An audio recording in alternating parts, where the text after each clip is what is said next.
ابتدا ہے رب جلیل کے بابرکت نام سے جو دلوں کے بھید خوب جانتا ہے۔ ناظرین محترم، آج کی ویڈیو ایک ایسی پاک باز خاتون کے بارے میں ہے کہ جن کو ہمارے پیارے نبی حضرت محمد مصطفیٰ صلی اللہ علیہ وآلہ وسلم نے 4 عظیم عورتوں میں شامل کیا ہے۔ وہ 4 عظیم ہستیاں حضرت خدیجہ سلام اللہ علیہا، حضرت فاطمہ سلام اللہ علیہا، حضرت مریم سلام اللہ علیہا اور حضرت آسیہ سلام اللہ علیہا ہیں۔ آئیے بات شروع کرتے ہیں فرعون کی شادی سے۔ فرعون مصر نے ریان بن ولید کی پوتی حضرت آسیہ کو شادی کا پیغام بھجوایا۔ یاد رہے، ریان بن ولید وہی بادشاہ تھا جو حضرت یوسف علیہ السلام کے دور میں تھا، اور وہ حضرت یوسف علیہ السلام پر ایمان بھی لایا، اور اس نے حضرت یوسف علیہ السلام کو عزیز مصر بھی بنا دیا۔ جب حضرت آسیہ کو فرعون نے شادی کا پیغام دیا تو یہ ان کے والد اور حضرت آسیہ کو بھی ناگوار گزرا، کیونکہ فرعون مصر پہلے دن سے ہی ظلم و بربریت کے لیے مشہور تھا۔ لیکن فرعون نے اپنی بادشاہت کے زور پر جبراً حضرت آسیہ سے شادی کر لی اور دھمکی دی کہ اگر یہ شادی نہیں کریں گی تو آپ کے والدین کو قتل کر دیا جائے گا۔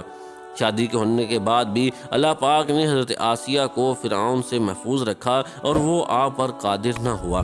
اس بارے میں مفسرین لکھتے ہیں کہ شادی کی پہلی رات جب فرعون حضرت آسیہ سے ہم بستری کے لیے کمرے میں گیا تو اللہ نے اس پر نیند کا ایسا غلبہ ڈالا کہ وہ ساری رات ہی سویا رہا۔ کچھ کتابوں میں لکھا ہے کہ اللہ نے فرعون کو نامرد کر دیا تھا، جس وجہ سے وہ حضرت آسیہ سے صحبت ہی نہ کر سکا، اور بعض نے لکھا کہ فرعون کو ایک ایسی عجیب بیماری تھی کہ طبیبوں نے اس کی ساری عمر صحبت سے منع کر دیا۔ دیکھا جائے تو یہ بھی حضرت آسیہ کی ایک طرح سے کرامت ہی ہے کہ اللہ نے انہیں کیسے فرعون کے ناپاک جسم سے محفوظ رکھا۔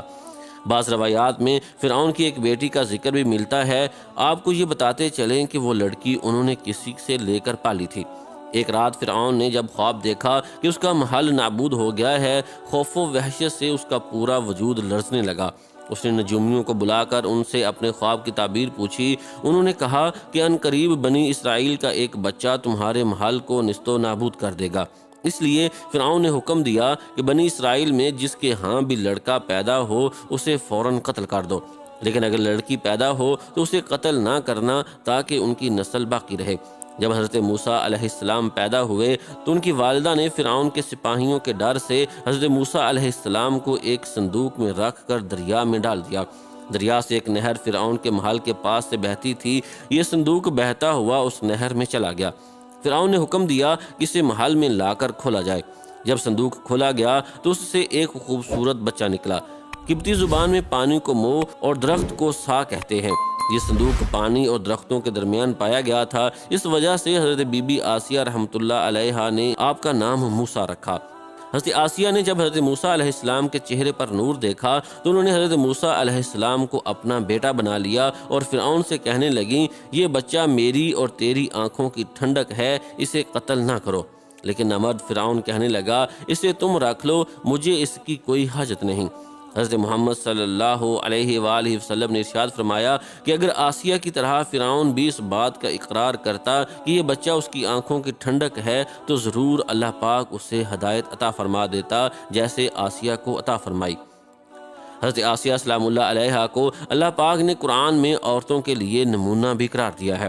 حضرت آسیہ شادی کے پہلے دن سے ہی فرعون کے ظالمانہ اور کافرانہ اقدامات کے خلاف پہاڑ بن کر کھڑی رہیں۔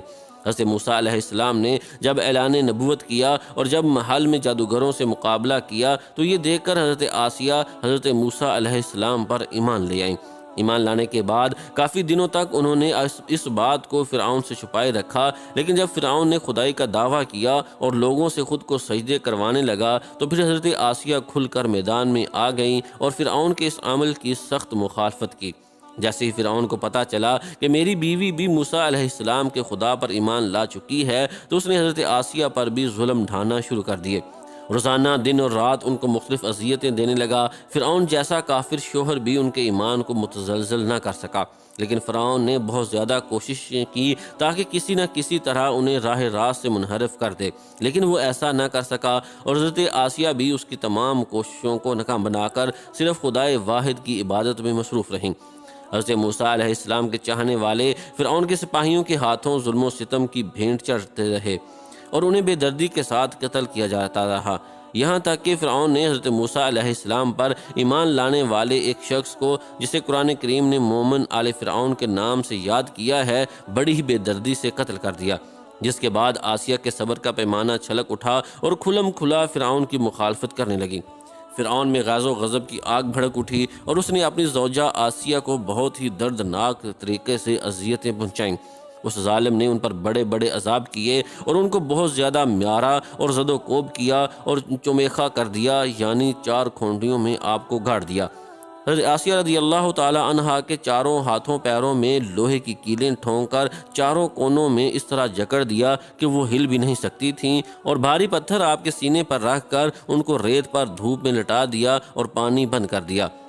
ناظرین محترم، ذرا سوچئے تو صحیح کہ تنہا عورت اور ظالم و جابر شوہر کا محال ہاتھوں اور پیروں میں کیلیں ٹھونک دی گئی ہیں، گرم ریت پر لٹایا ہوا ہے اور سینے پر ایک بھاری پتھر رکھ دیا گیا ہے، پھر بھی حضرت آسیہ سلام اللہ علیہا ایمان پر عزم و استقلال کے ساتھ ان مصائب کے باوجود قائم و دائم رہیں اور فرعون کے کفر سے خدا کی پناہ چاہی۔ ایک روایت تو یہ ہے کہ فرعون نے حضرت آسیہ کی کھال اتروا دی اور پھر ان پر چٹان کو گرا دیا۔ آپ کا مزار پرانوار مصر میں ہی واقع ہے۔ تاریخ انسانی میں حضرت آسیہ کا ایمان پر قائم رہنا، ان کا صبر اور عزم و استقلال ایک بہت بڑا درس ہے۔ اس میں کوئی شک نہیں کہ عورت کے اندر اتنی طاقت موجود ہوتی ہے کہ وہ ہر طرح کے ظلم و ستم کے آگے پہاڑ بن سکتی ہے۔